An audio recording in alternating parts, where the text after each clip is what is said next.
Humano Derecho Radio Estación presenta. Acceso a la Justicia presenta Justicia en la Mira. Derechos Humanos. Poder Judicial. Análisis.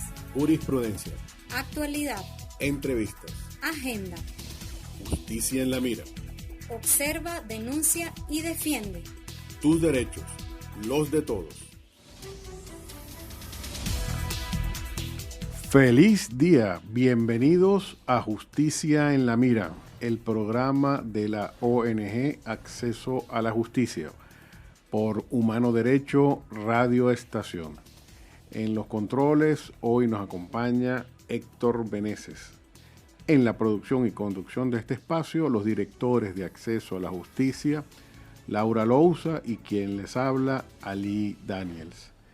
Bueno, vamos a invitar en primer lugar a nuestros oyentes a que nos sigan por las redes sociales, en Twitter a través de @acceso a la justicia con las etiquetas Justicia B y Justicia en la Mira. Y también nos pueden seguir por Facebook e Instagram con la expresión Acceso a la Justicia. Bueno, el programa de hoy vamos a tener varios temas. El primero de ellos es una nota que publicó Acceso a la Justicia esta semana, que tiene que ver con un aspecto que dentro de la calamitosa situación del país, dentro de la situación de caos institucional que vivimos, resalta. Es decir, así será de malo que dentro de lo malo llama la atención, porque dentro de lo catastrófico que es el Poder Judicial, hay todavía un aspecto dentro de ese poder que está todavía en una situación todavía más catastrófica. A lo mejor los edificios son mejor mantenidos, a lo mejor la infraestructura es mejor, pero la justicia que se da ahí es de mucho peor calidad que el resto del Poder Judicial, que ya es mucho decir, ¿no? En este caso, la nota se titula "La justicia militar en Venezuela se ejerce arbitrariamente". Entonces, bueno, ya ese es el tema que vamos a tocar hoy, el tema de la justicia militar, que es como un alfa y un omega, es decir, todo el abecedario completo de la A a la Z está cubierto de vicios e irregularidades, y en este caso lo primero que tenemos que decir es que la ley que regula la justicia militar, que es el Código Orgánico de Justicia Militar, ya ahí empiezan los problemas, porque es un código que ni siquiera viene de una evolución histórica del derecho venezolano, sino que viene directamente de una dictadura y con los principios y normas que son consonas con ese tipo de régimen. Estamos hablando de nada más y nada menos de la dictadura de Juan Vicente Gómez. Entonces no sorprenda que las normas que están contenidas en el Código Orgánico Judicial, Código Orgánico de Justicia Militar, sean contrarias a un Estado democrático, porque efectivamente no fueron hechas en un Estado democrático, y uno de los principios que establece ese Código Orgánico de Justicia Militar, violando no esta, sino todas las constituciones del año 45 en adelante, implica que el presidente de la República es también, además de ser jefe del Estado y jefe de gobierno, es también parte del Poder Judicial Militar. Entonces, ahí ya vemos cómo el principio de separación de poderes está violentado. No puede el presidente de la República ser juez y ser también parte de la justicia militar, pero es algo que los gobiernos desde el año 33 para acá han venido tolerando, porque por razones políticas no les conviene tener una justicia militar conforme a los principios democráticos, y lamentablemente han obviado hacer las adecuaciones para que esto sea así. Entonces, esto ha provocado que la justicia militar sea utilizado con fines políticos en los 60 para reprimir la disidencia de la izquierda, y a partir de ahí de una manera más selectiva en los 70 y 80, cuando se hacían juicios, por ejemplo, para personas que opinaban sobre algunos temas, entonces se decía que había injuria contra la Fuerza Armada, etcétera. Y en la actualidad se utilizó en el año 2017 de una manera masiva por el cambio de actitud de la entonces fiscal general de la República. Entonces, como no había imputaciones por parte del Ministerio Público, se pasaron todos los casos de los manifestantes del año 2017, que ahora estamos hablando de cientos de personas, a la jurisdicción militar. Luego de ese paso, luego de cambiado que la Asamblea Nacional Constituyente de manera írrita como todo lo que ella hace, nombró un nuevo fiscal. Estos casos pasaron en buena parte a la jurisdicción civil, como tenía que haber sido hecho desde el principio, pero quedaron algunos casos y ahora la jurisdicción militar ha quedado para una persecución, digamos, selectiva, de acuerdo a los intereses del Poder Ejecutivo, ¿no? Entonces ahí vemos cómo lamentablemente la justicia militar ha sido utilizado como un elemento de represión. Bueno, y ahora vamos a pasar a la pausa musical, y para ello vamos a comentar. Ustedes saben que yo estoy aquí en este programa haciendo parte de mi educación musical, y dentro de las cosas que he aprendido es que hay una música extraordinaria nueva, que para mí es nueva, por supuesto, para muchos es vieja. En este caso es una cantante del Cono Sur, llamada chilena particularmente, que se llama Mon Laferte, que canta una canción muy bonita que se llama ¿Pa dónde se fue? Entonces con ustedes, Mon Laferte, ¿Pa dónde se fue?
eternidad.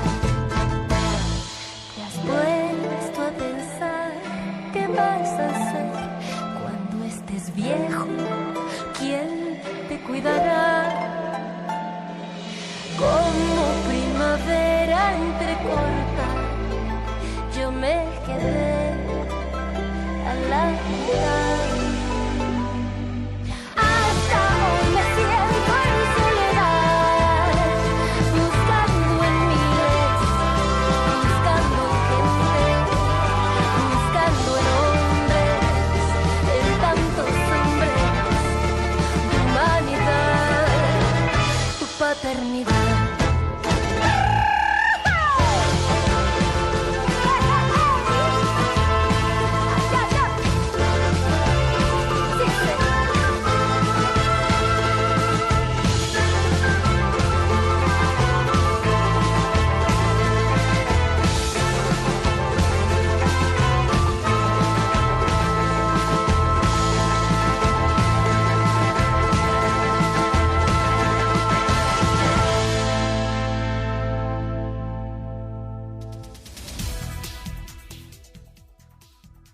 Bueno, amigos, luego de esta extraordinaria representación de Mon Laferte, pasamos a continuar con nuestro tema de esta parte del programa, que es lo de la justicia militar. Como decíamos, la justicia militar ha sido un instrumento, ha sido instrumentalizada por el Poder Ejecutivo, y esto tiene varias razones. Ya vimos que una era que el Poder Ejecutivo era parte de la justicia militar, el presidente de la República, por ejemplo, sobresee casos. Y para que tengamos un ejemplo de lo grave que es esto, es que la figura del sobreseimiento por parte del presidente de la República en la justicia militar es una causal de impunidad, porque aunque se haya cometido un delito, si el presidente considera que debe sobreseerse la causa, aunque haya muchas pruebas contra la persona, el juicio se acabó. O sea, es una cosa absolutamente arbitraria sin ninguna motivación. Es una cosa prácticamente graciosa del presidente de la República. Y para que veamos un ejemplo de cómo esto efectivamente en la realidad termina conduciendo en una impunidad, tenemos el hecho de los que cometieron el golpe del 4 de febrero del año 92, que haciéndolo, recordemos, generaron la muerte de varios venezolanos, cuya vida es tan importante como la vida de cualquiera. Y a pesar de ello, estas personas, estas víctimas, estas personas que fueron asesinadas, no tuvieron justicia porque, como sabemos, el presidente Caldera sobreseyó, ejerciendo esta potestad que estoy comentando, sobreseyó la causa y no hubo condena, porque el tema es que el sobreseimiento, a diferencia del indulto, es que el sobreseimiento es antes de que haya una sentencia. Entonces, como no hubo una sentencia, nadie fue condenado por los hechos del 4 de febrero, que, como digo, terminaron con la muerte de varias personas. No fueron solamente daños materiales, murieron personas por culpa de los que dieron ese golpe, y esas personas nunca respondieron por eso. Bueno, y no solamente eso, ya sabemos que además fueron premiados posteriormente por la sociedad venezolana, y en eso pues tenemos que abrir un compás de reflexión. Pero el punto es que el indulto es una figura que implica que usted es responsable, pero se le perdona. Pero aquí es que ni siquiera hay responsabilidad. Entonces, como ven, es una situación contraria a toda lógica, y que además permitió que los responsables pues pudieran lanzarse a cargos políticos, porque si hubieran sido condenados, en el caso, recordemos que en la Constitución del año 61 tiene una enmienda que impedía que los condenados a partir de 3 años o más, no recuerdo exactamente, no podían postularse para ser presidentes de la República. Entonces, obviamente, si se hubiese aplicado la figura del indulto, al haber sido condenadas estas personas, pues no hubieran podido postularse. Dense cuenta las consecuencias históricas, reales, verdaderas, que este tipo de acciones pueden traer, y lo que puede significar para un país el mantenimiento de este tipo de figuras que generan impunidad. El otro tema, desde el punto de vista de la justicia militar, que queremos también resaltar, es la utilización de las figuras penales. La utilización de las figuras penales que corresponden a obligaciones militares y que se quieren trasladar a la responsabilidad de los civiles. Por ejemplo, el famoso asalto al centinela. El asalto al centinela necesita una persona que esté custodiando una instalación militar. Es decir, se trata del caso de un civil que se acerque a una instalación militar y asalte a ese centinela que protege esa instalación militar. ¿Por qué hago esta explicación? Porque precisamente si un militar va a una calle, va a una urbanización, el que está invadiendo la esfera civil es el militar, no el civil, porque el que está yendo a la casa del civil es el militar. Entonces, si se hace una alcabala ahí y el que está actuando dentro del mundo civil es el militar, entonces mal puede nadie ser condenado por agredir o por supuestamente faltarle respeto a un militar cuando según la figura del asalto de centinela, porque efectivamente no hay tal centinela, lo que hay es un funcionario cumpliendo funciones de orden público, que no es de centinela. Son situaciones completamente distintas. Una cosa es la custodia de un bien y otra cosa es funciones de orden público. Entonces, esa figura se está utilizando porque eso lleva una pena mayor que el que haga un tipo de manifestación en vía pública, que tiene una pena de un poco más de 1 año. Entonces, dense cuenta, en cambio, que el asalto de centinela tiene varios años de cárcel, de la mínima es de 14 años. Entonces, dense cuenta la diferencia, que tú por protestar vayas detenido por asalto a centinela pueden ser hasta 14 años, y en el caso de de disturbios al orden público apenas un poco más de 6 meses a año y medio. Entonces, con lo cual nadie iría detenido, porque como sabemos, con penas menores de 8 años nadie va a la cárcel. Entonces, esa es la diferencia. Se cambian los tipos para que la pena sea de tal magnitud que necesariamente la persona que está siendo juzgada vaya a la cárcel a juro. Entonces, como ven, esto no es la realidad. Igual que lo que está ocurriendo con el líder sindical González, que el presidente de Ferrominera, que fue condenado a 5 años y 9 meses. Estamos hablando, repito, de un líder sindical, de un civil condenado por un tribunal militar. Esto lo que nos está diciendo es que una vez más la justicia militar está siendo utilizada para temas de control social y sobre todo para decirle a los demás líderes sindicales, si siguen protestando, les vamos a hacer como este señor. Entonces, una vez más, la justicia militar se utiliza de una manera que implica que es un medio de represión y no un órgano de justicia como debería ser. Y bueno, vamos ahora con una canción que me enteré, yo pensé que era una canción que había hecho después del atentado que le habían hecho, después de las lesiones que le provocaron. Un señor que se llama One Shot, que muchos conocemos gracias a ese lamentable incidente donde casi pierde la vida, y él canta una canción que yo pensaba que era posterior a este atentado criminal que sufrió, que se llama Rotten Town. Pero lamentablemente, pues como le digo, es previo y fue como una cosa muy premonitoria de lo que posteriormente ocurrió. Entonces, con ustedes, One Shot en Rotten Town. Right is right and wrong is wrong. Truth is truth and lie is a lie. Light is light and darkness is dark. I would say to all youths, continue to struggle for those things that you believe in and be confident of the victory of good over evil.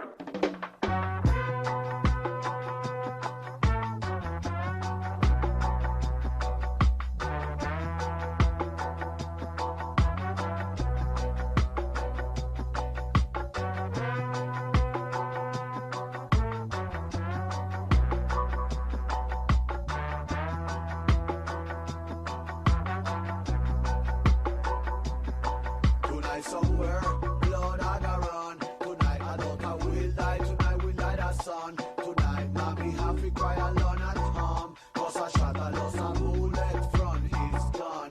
Blood I got run, me say blood I got run. Bloody river you have to cross to get in Babylon. Shot a nickel machine gun down dopey. Tonight we wear somebody will die. They live in rotten city, rotten town. Somebody want to put my head down underground. They live in rotten city, rotten town. Shut up and blow your head off. They live in rotten city, rotten town. Somebody want to put my head down underground. They live in rotten city, rotten town. Shut up and blow your head off.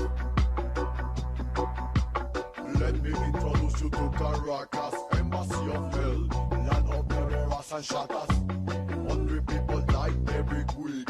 We no live in a the war, countries full of freaks. We are more dead than Pakistan, Lebanon, Kosovo, Vietnam, and Afghanistan.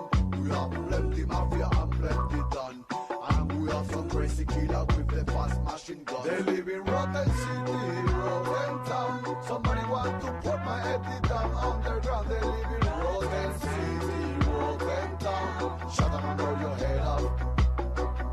They live in rotten city, rotten town. Somebody want to put my head down underground. They live in rotten city, rotten town. Shut up and blow your head off. Whoa. Too much blood comes around, and Babylon system try to study my ground. Too much blood comes around. Too much blood comes around, and wicked system try to study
Bueno, amigos, luego de esta interpretación tan fuerte, tan vívida que acabamos de escuchar, les recordamos que, como les comenté, yo estos temas musicales me estoy enterando en estos momentos, entonces me perdonan los que conozcan estos casos, porque realmente, pues como le digo, es parte del aprendizaje que tengo aquí en Humano Derecho, de conocer estos nuevos artistas tan talentosos además, y que tanto están dando a la música, no solo venezolana, sino a nivel mundial, ¿no?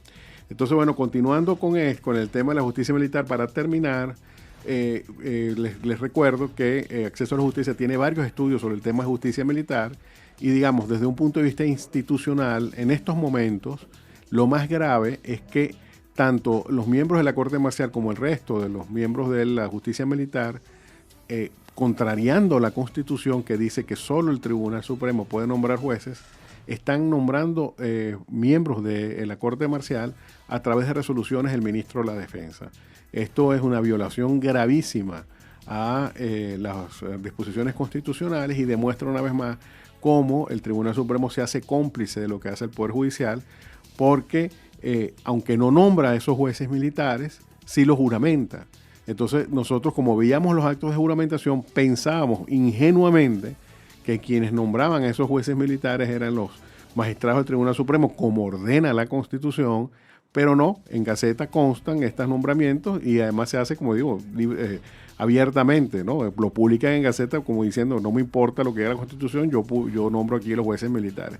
Y lo mismo ocurre no solo con los jueces, que ya es suficientemente grave, sino que además pasa también con el fiscal general militar y con el defensor público militar, que además tiene una connotación todavía más grave, porque se trata también de otros poderes diferentes al Poder Judicial. En el caso de los que acabo de mencionar, estamos hablando del poder ciudadano. Entonces, como ven, en el tema de la justicia militar no hay hueso sano prácticamente, ¿no?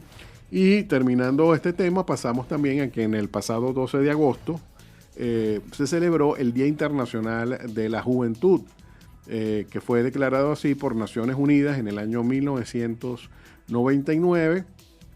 Y bueno, lamentablemente en el caso venezolano, tal y como estamos recogiendo en nuestra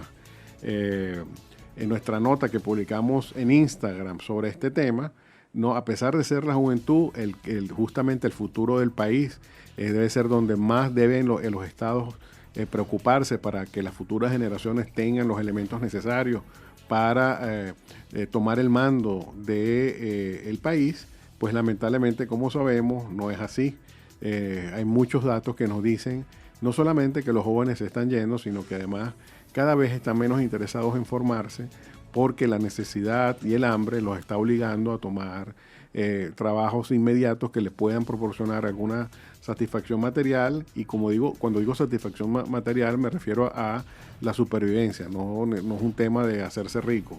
Entonces, o colaborar con la economía familiar para poder subsistir. Entonces aquí tenemos, por ejemplo, que en la encuesta nacional de condiciones de vida de la población, llamado también ENCOBI, la asistencia escolar entre la población de 3 a 24 años ha ido descendiendo de forma lenta pero segura. En el año 2017 era 71%, es decir, que el 71% iba a la escuela. Eso quiere decir que hay un 29% que no va, eso es un número altísimo.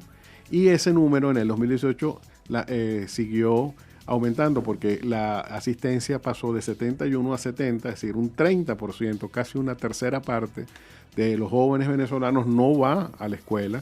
Es decir, no es que no va a la universidad, no va a ningún tipo de formación de 3 a 24 años. Eso implica a los que no van a la educación media, a los que no van a primaria, a los que no van a preescolar y a los que no van a la universidad. Entonces, como es, se trata de una situación gravísima, porque estamos diciendo que una tercera parte prácticamente de nuestros jóvenes no están recibiendo formación de ningún tipo.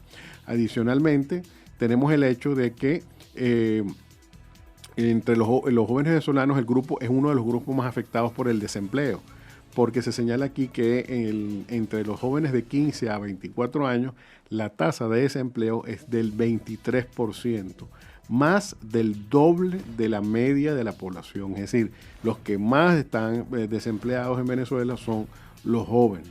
Y otro elemento además tiene que ver con la violencia, porque el Observatorio Venezolano de Violencia presentó un informe en el mes de febrero de este año según el cual en el año 2018 murieron 14.736 jóvenes a causa de la violencia.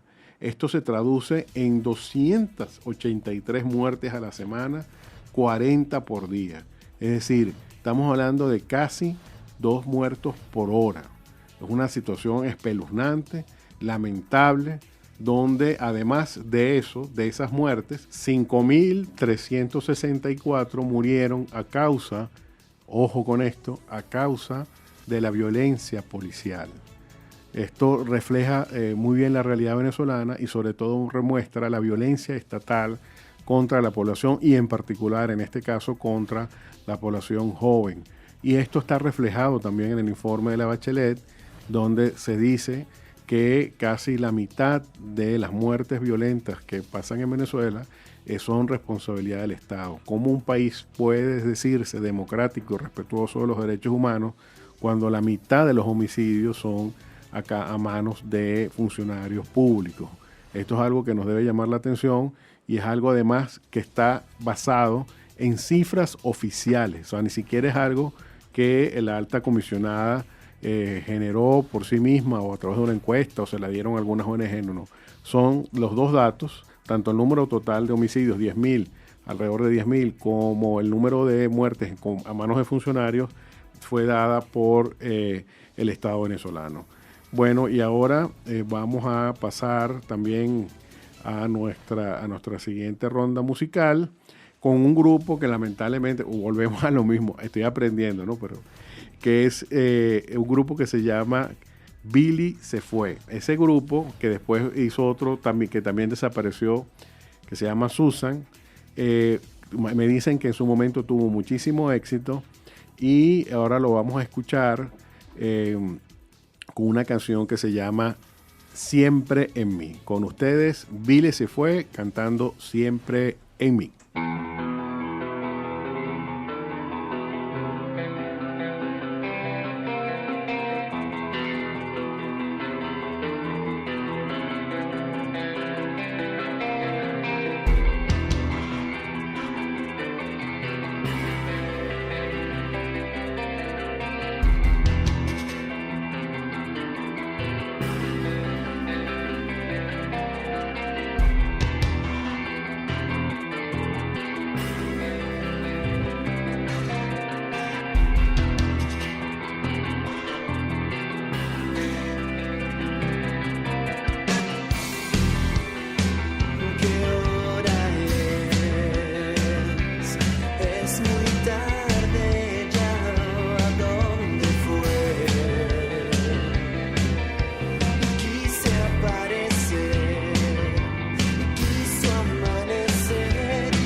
Diaria Injusticia.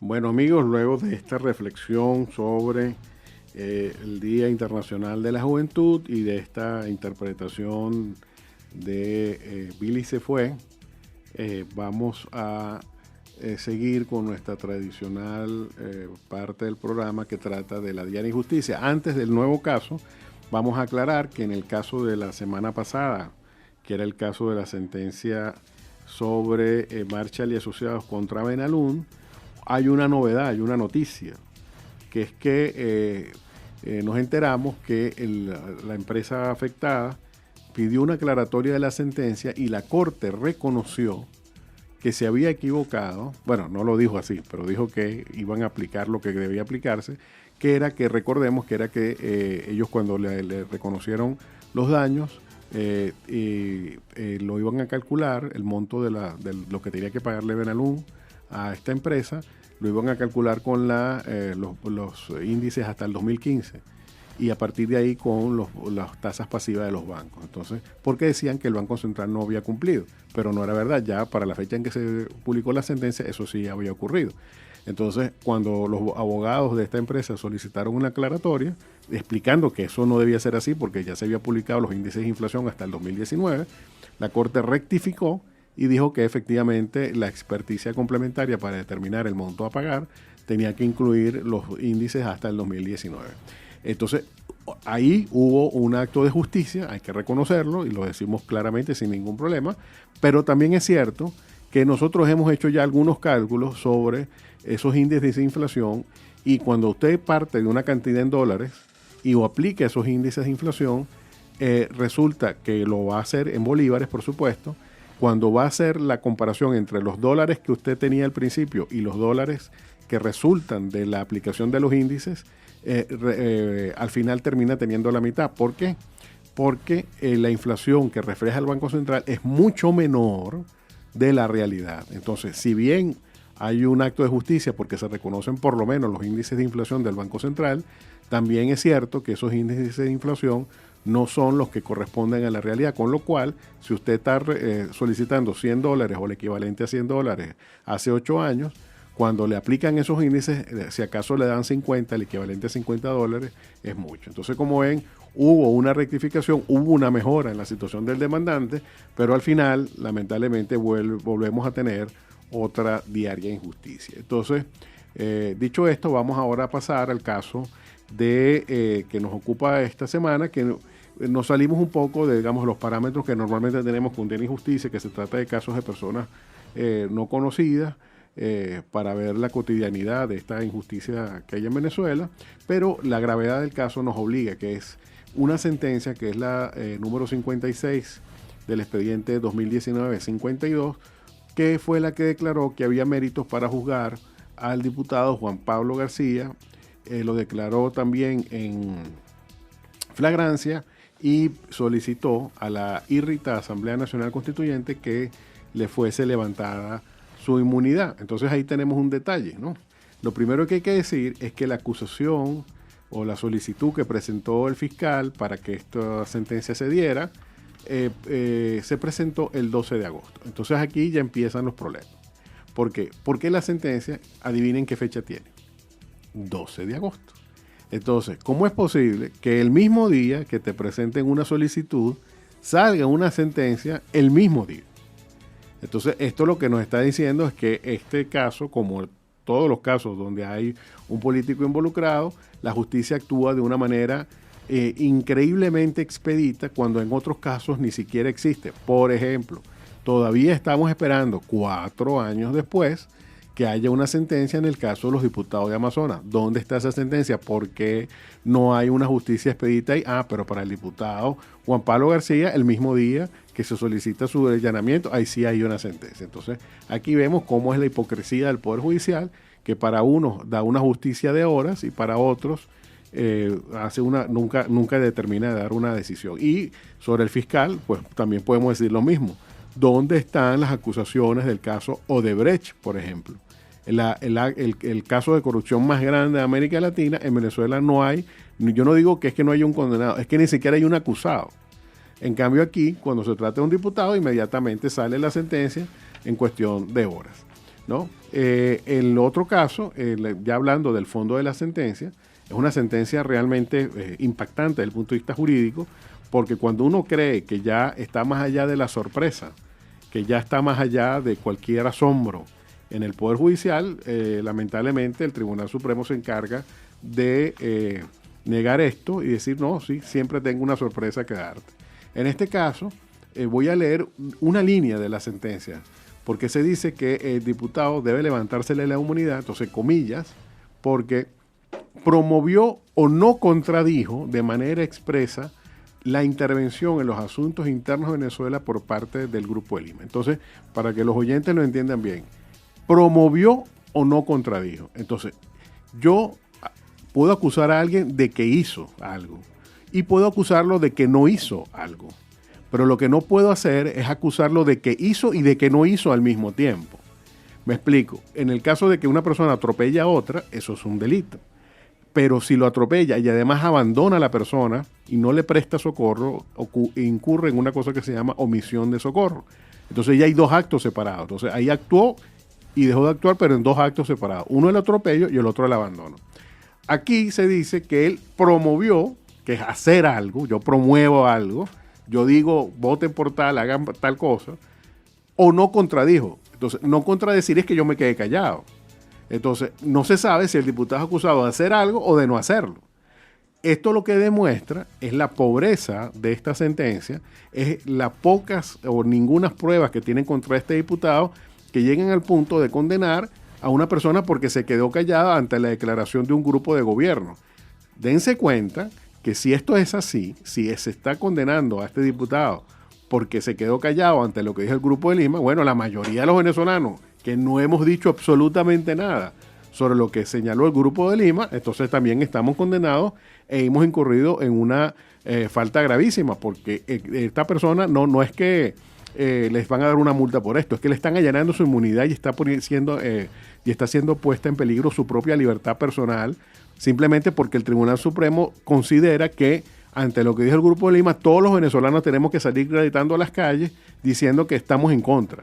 Entonces, como ven, esto es una demostración más de cómo la degradación del derecho en Venezuela ha llegado a tales niveles que cuando incluso se acusa a alguien, ni siquiera se tiene claridad de por qué se le acusa.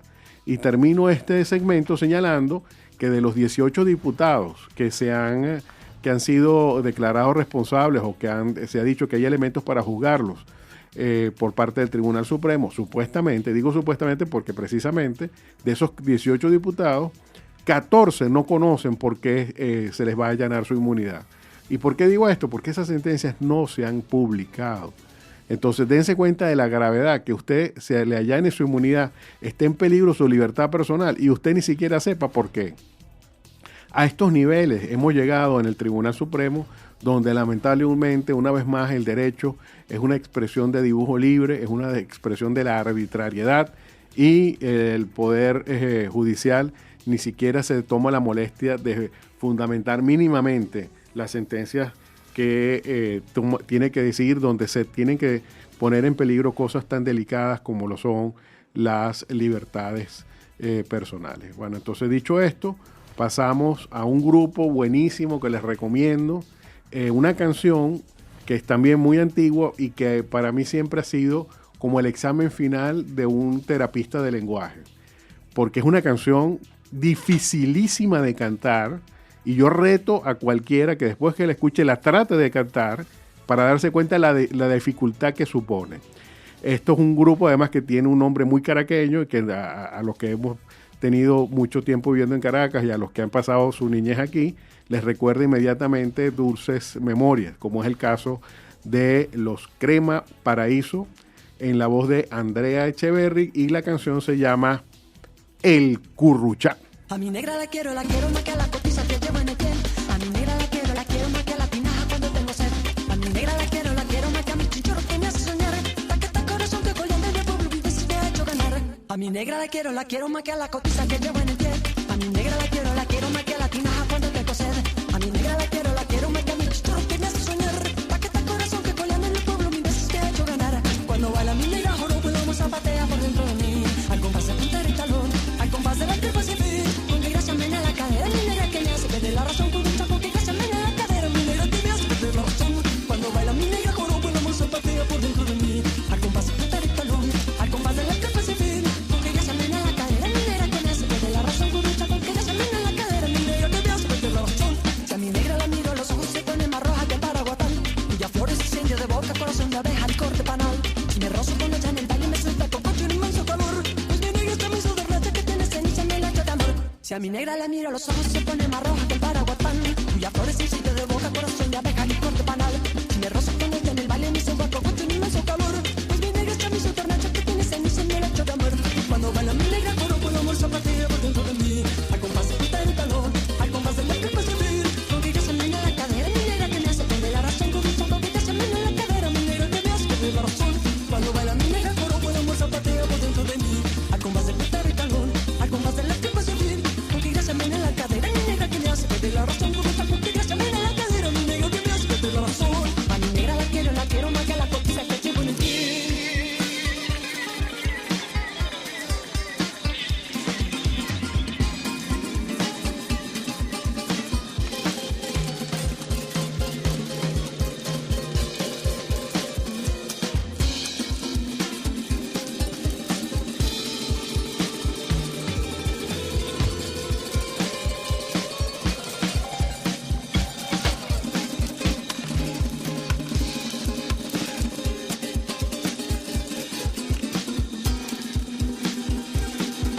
Cuando baila mi negra, joropo, el amor zapatea por dentro de mí. Al compás de apretar el talón, al compás de la capa civil, porque ella se menea la cadera. Mi negra que me hace perder la razón con un chapo que ella se menea la cadera. Mi negra que me hace perder la razón. Cuando baila mi negra, joropo, el amor zapatea por dentro de mí. Al compás de apretar el talón, al compás de la capa civil, porque ella se menea la cadera. Mi negra que me hace perder la razón con un chapo que ella se menea la cadera. Mi negra que me hace perder la razón. Bueno amigos, luego de escuchar este clásico de la música venezolana, de parte de este grupo, que además me enteré que hay un periodista que lo llama joropo psicodélico. Y bueno, no le falta razón porque es una interpretación realmente muy original y muy, ¿cómo se llama?, inspirada de esta canción clásica venezolana.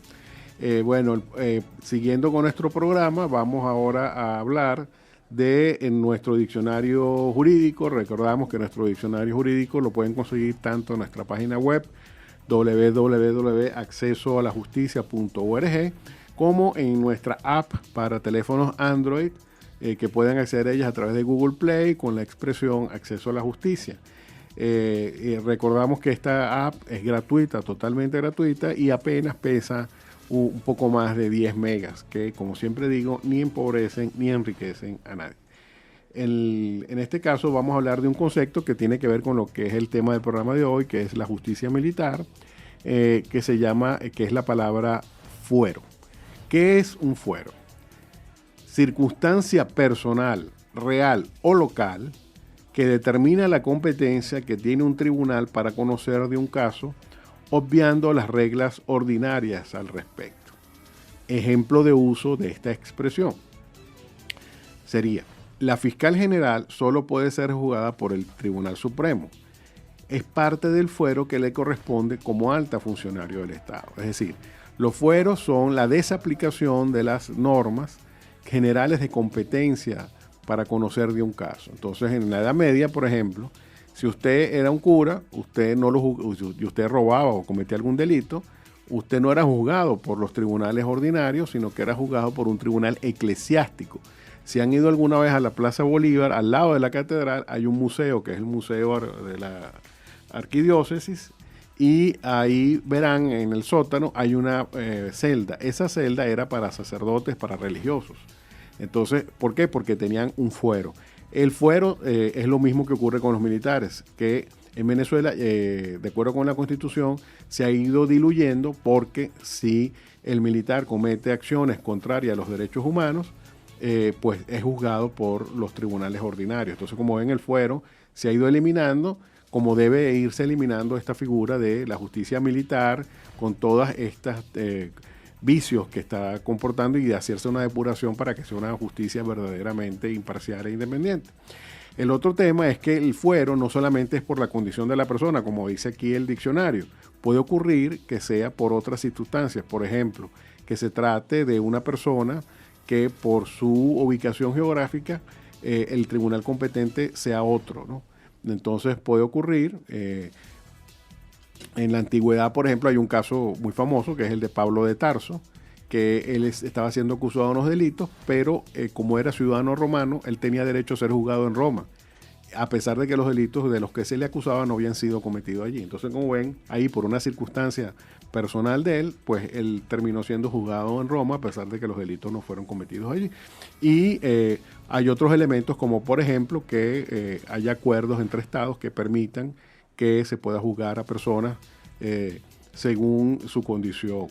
De esta manera, entonces, el fuero lo que implica es eso, que algo que en circunstancias normales serían conocidas por los tribunales ordinarios, termina siendo conocido por otro tribunal en razón de las circunstancias de esta persona. Entonces, con esto comentamos nuestro diccionario jurídico. Y queríamos también terminar haciendo una reflexión sobre el tema de los diputados, ¿no?, que están siendo perseguidos por parte del Tribunal Supremo. Hay mucha preocupación de que lo que se está buscando es que haya tantos diputados inhabilitados que la Asamblea Nacional no pueda seguir sesionando. Bueno, les informamos que hemos analizado cuántos casos donde se da que el diputado suplente y el diputado principal están inhabilitados, y hasta ahora solo hemos conseguido 4 casos.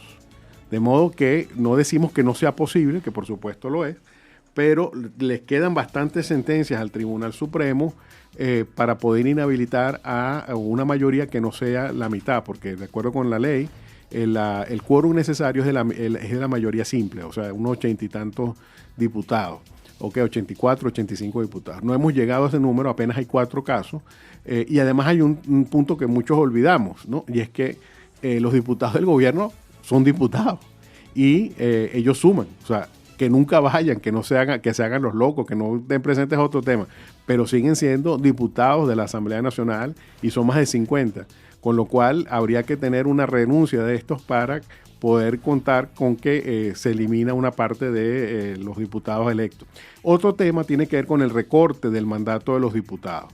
Se ha hablado de este tema y yo aquí, Acceso a la Justicia, les recuerda y les recuerda al oficialismo que hay una sentencia que dictaron ellos mismos, que es una sentencia, la número 274 de abril del año 2016, cuando, si se acuerdan, se hablaba de una enmienda constitucional para cortar el periodo al señor Maduro. Bueno, en esa sentencia se dijo que si usted fue electo para un lapso, usted no puede, usted tiene el derecho, esa es la expresión que utilizó la sentencia, de ejercer el mandato completo por el cual fue electo.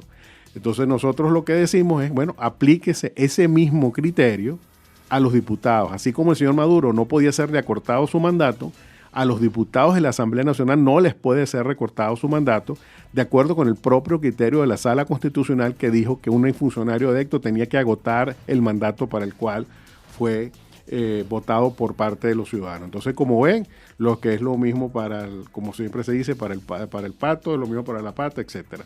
¿No? Es un tema de no discriminación. Entonces, estas ideas de plantear recortes de mandato cuando ellos mismos aplicaron lo contrario, lo que demuestran es la arbitrariedad, porque lo que distingue a las autocracias de las tiranías es precisamente que en las tiranías hay arbitrariedad. Lo que dije hoy es una cosa, pero lo voy a decir mañana puede ser completamente diferente. Entonces, bueno, con esta pequeña reflexión sobre este tema tan importante y tan trascendente como lo es el hecho de que funcionarios electos no pueden ser recortados sus mandatos, vamos a despedir nuestro programa y agradecer muchísimo su gentil escucha de estas breves palabras. Hasta la próxima. Acceso a la Justicia presentó Justicia en la mira. Observa, denuncia y defiende. Tus derechos, los de todos.